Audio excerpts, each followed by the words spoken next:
Masyarakat Desa Ban, Kecamatan Kubu Karangasem, ane umahne uwog ulian linuh lakar bantune ngai umah semi permanen apang aman yen ade linuh. Apa buin Karangasem ento masuk jalur sesar ane sai ade linuh. Yen hasil pengecekan uli Pusat Vulkanologi Mitigasi Bencana Geologi, Desa Ban ento lewatine jalur sesar atau jalur patahan.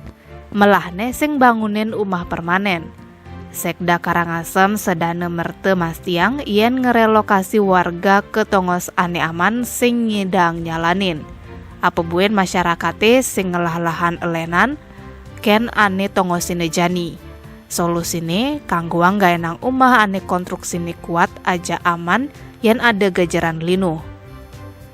Rencanane umah wargane lakar gaenang ngekonsep semi permanen. Lakar gaenang kayu ane kuat aja lahan ane aja bahan ane iing.